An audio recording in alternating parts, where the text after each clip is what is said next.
कुल्लु नफ्सुन ज़ायक़ातुल मौत, ये तमाम लोगों को मरना है। और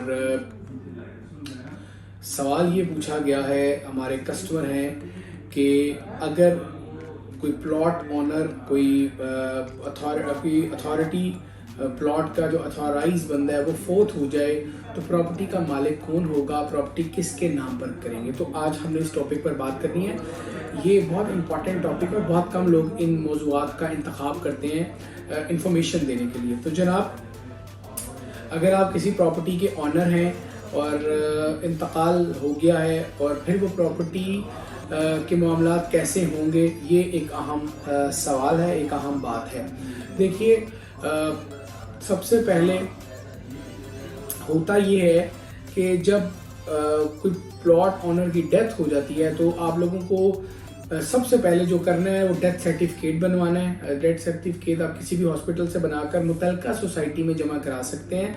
जैसे बैरियर टाउन कराची है तो आपने डेथ सर्टिफिकेट जमा करवाना है बैरियर टाउन कराची में। बैरियर टाउन कराची के बाद फिर अदालत जो अदालत है वो नादरा से डाटा निकलवाएगी FRC का, और फिर एक सक्सेशन लेटर वो बनेगा। उसके बाद वो आप फिर बैरियर टाउन कराची में जमा करवाएंगे, और बैरियर टाउन कराची में जमा करवाने के बाद जो उस प्रॉपर्टी के दावेदार हैं, जो यानी आप मिसाल ले लीजिए कि वो प्रॉपर्टी 4 से 5 लोगों के नाम पे है। अगर FRC के मुताबिक यानी एक बंदे के नाम पर थी तो FRC में 4 लोग हैं उसके जो ब्लड रिलेशन वाले हैं, तो उनके इस्लामी कानून के मुताबिक उनको उनका हिस्सा मिलेगा।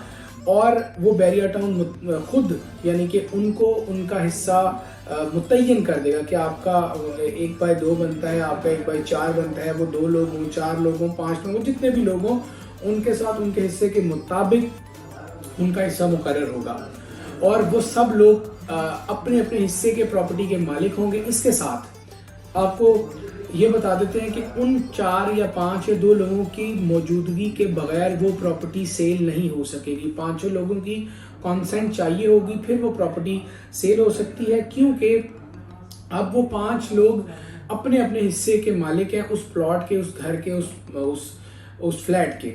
लेकिन अब आप अगर यानी कि अगर आपके सामने ऐसा मुमकिन हुआ है तो उस सक्सेशन लेटर के थ्रू फिर जो कोई भी सोसाइटी है या बैरियर टाउन है या कोई भी है, वो आपको ये डिसाइड करेगा कि ये आप लोगों का कितना हिस्सा है। और वो फिर इस्लामी कानून के मुताबिक, ऐसे नहीं कि मैं कह रहा हूँ उसको 10% मिल जाए, उसको 20%, उसको 25%, ऐसा कुछ नहीं होगा। इस्लामी कानून के मुताबिक उनका हिस्सा तकसीम होगा, और उस हिस्से के मुताबिक उन 5 लोगों को, 4 लोगों को या 2 लोगों को उनके पैसे मिलेंगे। और एक और चीज, जब आप कोई फॉर्म फिल करते हैं तो आप नेक्स्ट टू किन या नॉमिनी आप देखते हैं, और नॉमिनी का फॉर्म फिल करते हैं कि ये नॉमिनी है या नेक्स्ट टू किन है। तो नेक्स्ट टू किन और नॉमिनी में कुछ लोगों का ये कॉन्सेप्ट है कि आपके बाद प्रॉपर्टी इनके नाम हो जाएगी। तो भाई ऐसा बिल्कुल कुछ नहीं होगा, ना होता है।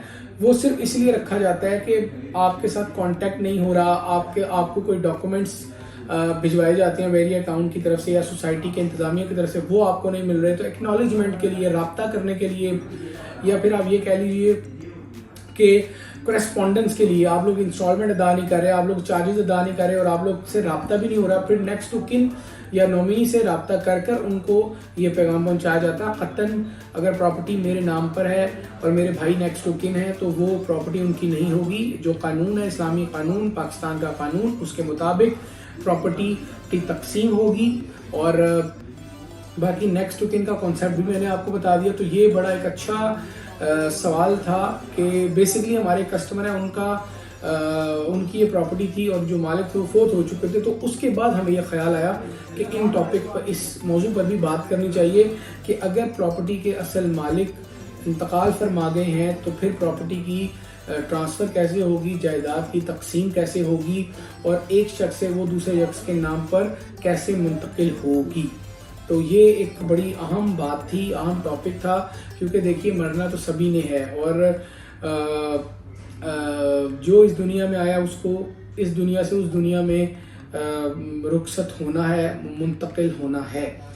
یہ ویڈیو جو ہے وہ آپ کسی بھی سوسائٹی میں آپ کی پراپرٹی ہے، سوسائٹی مالکان ہے، کوئی بھی جو رجسٹری انتقال والے معاملات ہیں یا فائل والا سسٹم ہے، تو طریقہ کار سیم ہے. صرف طریقہ کار ہمیں آپ کو بتانا مقصد تھا. باقی یہ ایک ویڈیو تھی. Thank you very much. اللہ حافظ.